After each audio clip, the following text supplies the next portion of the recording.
నమస్తే, నేను మీ ఈశ్వర్. ఈ6 న్యూస్కి స్వాగతం. వార్తల్లోని ముఖ్యాంశాలు. జర్నలిస్టుల సమస్యపై రాష్ట్ర సమాచార పౌర సంబంధాల శాఖ మంత్రి పొంగులేటి శ్రీనివాసరెడ్డి కీలక ప్రకటన చేశారు.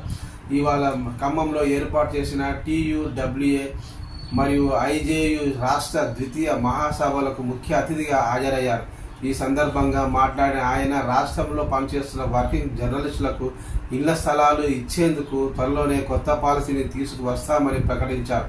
గత ప్రభుత్వ హయాంలో అప్పటి ముఖ్యమంత్రి కేసీఆర్ సమస్యలు తీరుస్తామని హామీలు ఇచ్చారే కానీ ఏ సమస్యను పరిష్కరించలేదని అన్నారు. రాష్ట్రంలో కాంగ్రెస్ ప్రభుత్వం ప్రజాపాలన రావడానికి జర్నలిస్టులు కృషి చేశారని గుర్తు చేశారు. జిల్లాలు, మండలాల్లో పనిచేసే వర్కింగ్ జర్నలిస్టులందరికీ ఇళ్ల స్థలాలు ఇచ్చేందుకు త్వరలోనే ఒక పాలసీని తీసుకువస్తామన్నారు.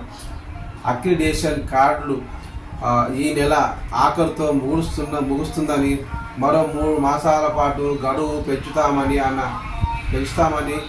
దీనికి సంబంధించి ఉత్తర్వులు 1 వెలువడతాయని మంత్రి పేర్కొన్నారు.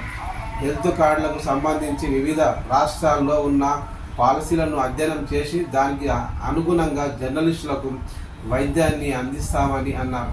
ఈ కార్యక్రమంలో press academy chairman K Srinivasa Reddy, IJU మాజీ అధ్యక్షులు నగునూరి శేఖర్, ప్రధాన కార్యదర్శి విరసత్ అలీ, వివిధ జిల్లాల నుంచి వచ్చిన జిల్లా అధ్యక్షులు, ప్రధాన కార్యదర్శులు, జాతీయ రాష్ట్ర కౌన్సిల్ సభ్యులు, కార్యవర్గం పాల్గొన్నారు.